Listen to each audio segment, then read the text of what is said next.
Hi everyone, welcome to our YouTube channel Humanities and Commerce. Today we are starting with एक नया chapter, एक नई सोच, एक नई बुक जहां पर आपके पास एक बहुत ही इंपॉर्टेंट चैप्टर होता है जिसका नाम है चैलेंजेस ऑफ नेशन बिल्डिंग। ये चैप्टर आप लोगों का सबसे इम्पोर्टेंट चैप्टर है और ये 6 मार्कर्स के क्वेश्चन के साथ, 4 मार्कर्स के क्वेश्चन के साथ, 2 मार्कर्स के क्वेश्चन के साथ कोई भी क्वेश्चन इसमें से आ सकता है।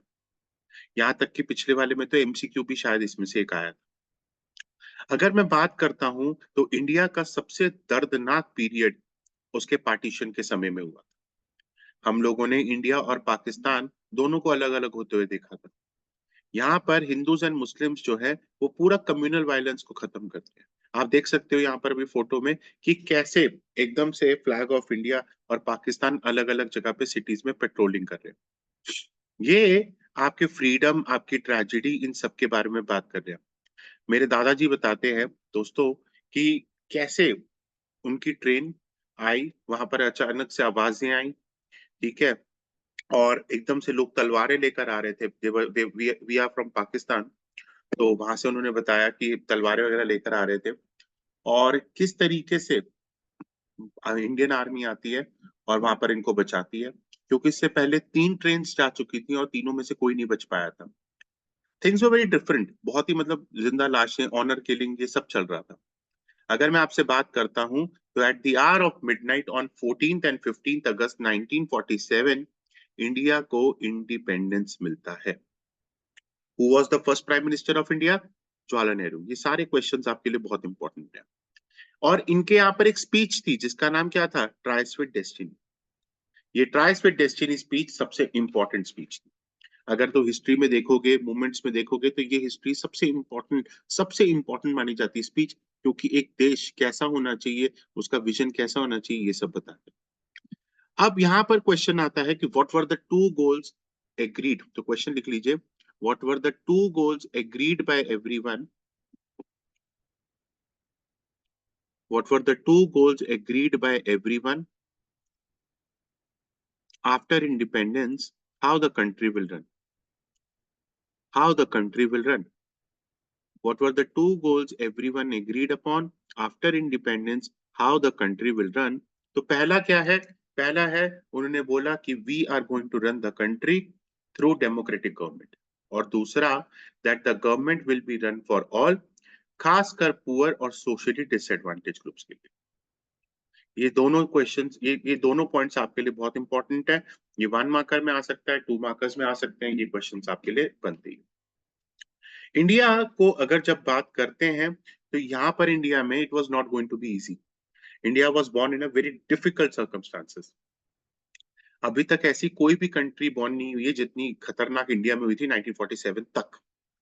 फ्रीडम के साथ साथ पार्टीशन भी आया, इंडिया के दो टुकड़े हो गए। One was India and one was east Pakistan, one was west Pakistan. यहाँ पर इंडिपेंडेंट इंडिया का बस एक ही ऑब्जेक्टिव था कि अपने यहाँ पर नेशन को तैयार करना, एक पूरा का पूरा चीजें तैयार करनी। एक बार आप लोग प्लीज ये पहला पेज पढ़ लीजिए। Next question is, what does this picture depict? Prime minister Jawaharlal Nehru is speaking from red fort, और यहीं पर ही उन्होंने स्पीच दी थी जिसका नाम था ट्राइस विद डेस्टिनी। अब यहाँ पे नेक्स्ट क्वेश्चन आता है कि आपके पास इंडिया में चैलेंजेस क्या थे। क्वेश्चन लिख लीजिए, what were the challenges, what were the challenges faced by India after independence?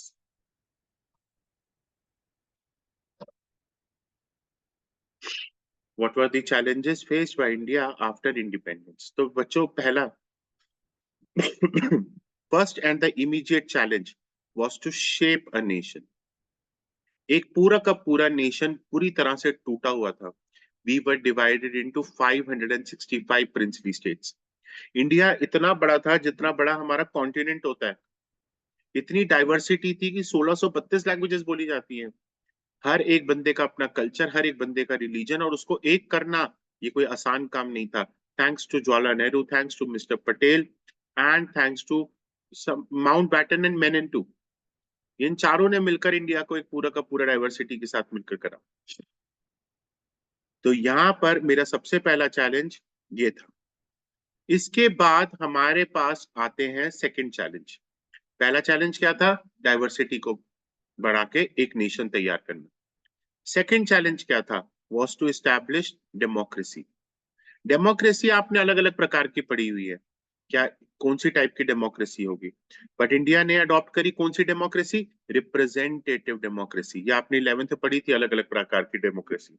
हमारे पास रिप्रेजेंटेटिव डेमोक्रेसी क्या होता है? जैसे आज हम मिस्टर मोदी को वोट नहीं कर रहे हैं, हम लोग अपने रिप्रेजेंटेटिव जो हमारे कार्यकर्ता हैं उनको वोट कर रहे हैं, और वो जो कार्यकर्ता है वो मिस्टर मोदी को अपने वोट देंगे, क्योंकि लोकसभा में जितनी सीट्स आएंगी। तो ये है आपके रिप्रेजेंटेटिव डेमोक्रेसी। ये इंश्योर करता है कि हमारा हर एक चीज डेमोक्रेटिक फ्रेमवर्क में चले, एंड इंडिया सबसे पुरानी और सबसे बड़ी डेमोक्रेटिक कंट्री मानी जाती है। इसके बाद आपके पास आता है थर्ड चैलेंज। थर्ड चैलेंज क्या था? Development and wellbeing of the entire society. Minorities के बारे में सोचना, इक्वालिटी के प्रिंसिपल्स के बारे में सोचना, हमारे सोशली डिसएडवांटेज ग्रुप्स के बारे में सोचना, रिलीजन के बारे में सोचना, कल्चरल कम्युनिटीज के बारे में सोचना, डीपीएसपी तैयार करना वेलफेयर में। ये सारी चीजें हमारे लिए बहुत ज्यादा इंपॉर्टेंट है। ये सारी चीजें हमारे लिए बहुत ज्यादा इंपॉर्टेंट।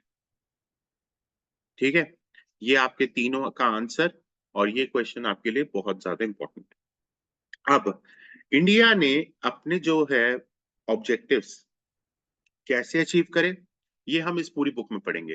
पर हम अभी जो इस चैप्टर पढ़ रहे हैं, चैलेंजेस ऑफ नेशन बिल्डिंग, ये हमारा फर्स्ट चैलेंज है, उसको पूरा करने की बात कर रहे हैं। ये हमारा फर्स्ट चैलेंज था, उसको फोकस करने की बात कर रहे हैं कि कैसे हमारा पूरा का पूरा इंडिया शेप हुआ, कैसे इंडिया एक पूरी कंट्री बना, और हमारी हिस्ट्री में। नेक्स्ट क्वेश्चन आपके पास आ रहा है, ये 3 स्टेम्प्स क्या बोलती हैं? ये 3 स्टेम्प्स बताती हैं कि पहली बार ये 1950 में पहली रिपब्लिक डे पे ये 3 स्टेम्प्स लॉन्च हुई थी। ये क्या है स्टैम्प्स? ये इनॉग्रेशन है इंडिया का। इंडिया के सारे तीनों चैलेंजेस के बारे में ये बात करती है।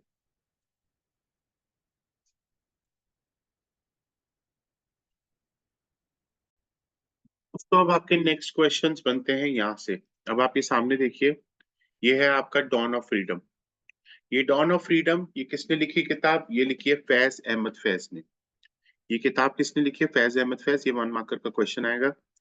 दूसरा क्वेश्चन, ये लाइंस किसने लिखी हैं कि we should begin to work in the spirit and the course all these angularities and minorities, Hindu community and Muslim community, तो you are free to go to temples, ये सब किसने बोला? ये कोई लाइन आ जाएगी लिखी हुई, और आपको बताना होगा ये लाइन लिखी है मोहम्मद अली जिन्ना ने। ठीक है, पाकिस्तान भी सेक्युलर बनना चाहता था, बट पाकिस्तान के सर्कमस्टांसेस उनके साथ नहीं थे सेक्युलर बनने के, इसीलिए पाकिस्तान एक डिक्टेटर और एक आर्मी स्टेट बन गया, मिलिट्री जिसको हम कहते हैं। टुडे आई कॉल्ड वारिस शाह। ठीक है, ये किसने लिखी है? ये अमृता प्रीतम। इनकी मूवी भी आई है, बहुत अच्छी मूवी है। अगर आप लोग देखना चाहते हैं तो पिंजर नाम की एक मूवी है, जरूर देखें। दूसरा, we have no Muslim minority who are so large in numbers that they cannot even go there where they want to। तो ये बेसिकली बताया है हमारे जवाहरलाल नेहरू साहब ने। ठीक है, तो ये आपके पास आते हैं लाइन। ये लाइंस आपको पता होनी चाहिए किसने बोली थी, चीफ मिनिस्टर्स को लिख रहे। नेक्स्ट मेरे पास आते हैं मेरे पार्टीशन।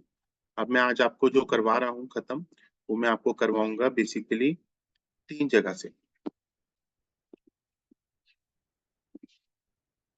मैं आपको आज कोशिश करूंगा कि पार्टीशन का आधा पोर्शन तो कंप्लीट करवाई दूं।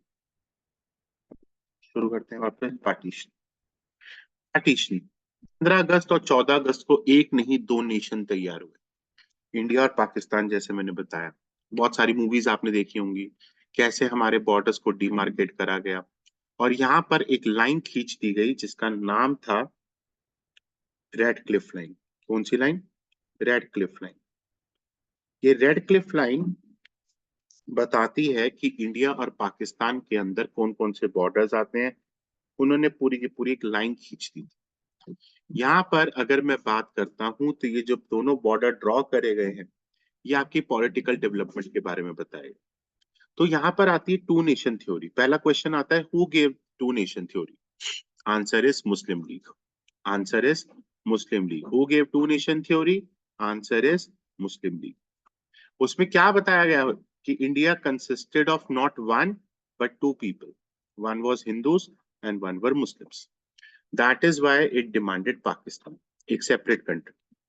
कांग्रेस ने इस पूरी की पूरी थ्योरी को अपोज किया। बहुत सारे सेवरल डेवलपमेंट्स दिखाई दिए, पॉलिटिकल कंपटीशन दिखाई दिए, कांग्रेस दिखाई दी, मुस्लिम लीग दिखाई दी, सब के सब आपके पास आते हैं एक पूरा का पूरा इंडिया को तैयार करने के लिए। बट हुआ क्या? सिर्फ इंडिया तैयार नहीं हुआ और पाकिस्तान तैयार हुआ। तो क्वेश्चन आएगा, who proposed two nation theory? Answer is Muslim League. Who oppose two nation theory? Congress. तो ये क्वेश्चन आपके पास आएंगे, कंफर्म आएगा। तब इंडिया ने क्या बोला कि India is going to be divided into two countries, India and Pakistan. ये डिवीजन सिर्फ पेनफुल नहीं था, पर ये डिसाइड करना, इंप्लीमेंट करना बहुत ही मुश्किल था। हमारे लिए सबसे इंपॉर्टेंट था the principle of religious majorities. सबने ये डिसाइड करा, जैसे हिंदू है तो हिंदुस्तान, पाकिस्तान यानी मुस्लिम्स का स्टेट। तो यही था कि भैया, जो उन्होंने यही बोला था पार्टीशन में कि जितने भी मुसलमान हैं वो अपने घर जाएं और जितने भी हिंदुस्तानी हैं वो अपने यहीं पर रहें या अपने घर जाएं। अब ये आइडिया लग तो रहा था बड़ा सिंपल, पर इतने लोगों को अपने घर छोड़कर जाना बड़ा मुश्किल था। तो अब यहाँ पे क्वेश्चन लिख लीजिए कि what were the main challenge, what were the main challenge faced by people of India after the formation of India and Pakistan? और करके दूसरा क्वेश्चन लिख लीजिए,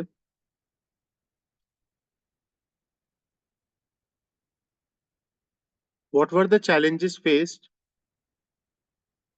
during the process of partition?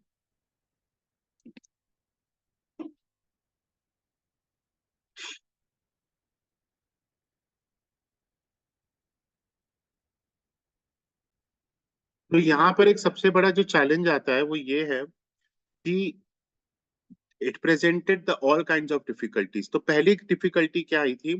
There was no single belt of Muslim majority. आपने India और पाकिस्तान दो बांट दिए। पाकिस्तान को भी आपने दो पार्ट में बांट दिया, एक ईस्ट पाकिस्तान जो आज बांग्लादेश है और वही वेस्ट पाकिस्तान जो आज का पाकिस्तान है। यहाँ पर कुछ भी था कि इन दोनों को ज्वाइन नहीं करा जा सकता था क्योंकि मुस्लिम एरियाज यहाँ पर बन रहे थे। सो इनके लिए इंडिया को आपस में तोड़कर ऐसे करना, ब्रिटिशर्स ने अपनी बहुत गंदी चाल चली थी, डिवाइड एंड रूल पॉलिसी की। उनको बस यही था जीवन भर कि हमारे जो है लोगों के पीछे आगे पीछे ये लोग दौड़ते रहे। नेक्स्ट वी मूव टू दूसरा चैलेंजेस। सारे मुसलमान नहीं जाना चाहते थे पाकिस्तान।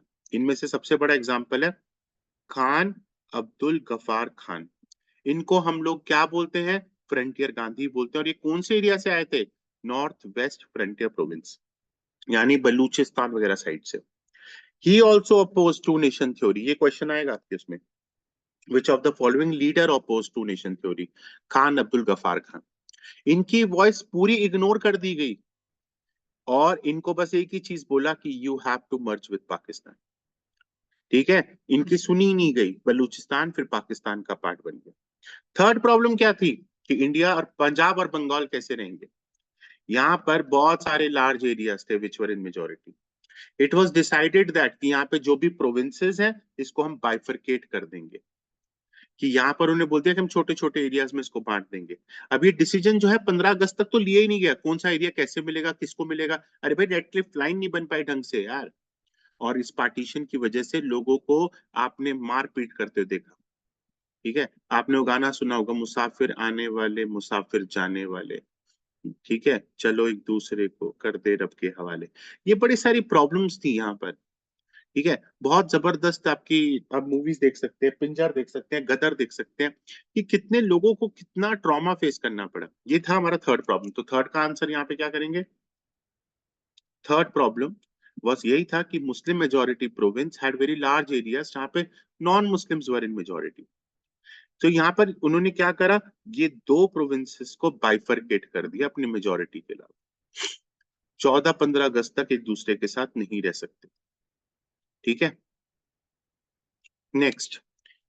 अब आता है मेरे पास फोर्थ फोर्थ प्रॉब्लम पार्टीशन की। ये था माइनॉरिटीज का क्या। Minorities, lakhs of Hindus and Sikhs that were now in Pakistan, and equally number of Muslims on the other side, ये तो ट्रैप हो गए थे। उनको ये बिल्कुल अपने घर पे एलियंस की तरह ही दिख रहे थे। पर कंट्री बिल्कुल पार्टीशन होने वाली थी, माइनॉरिटीज एक इजी टारगेट होने वाला था, और यहाँ पर चीजें खराब होती हुई जा रही थी। ठीक है, लास्ट में आपको कंक्लूजन क्या लिखना है। Hence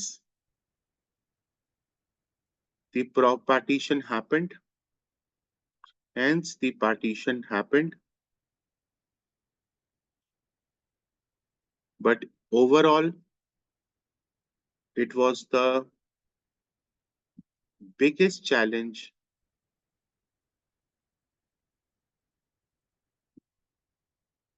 in the history of India.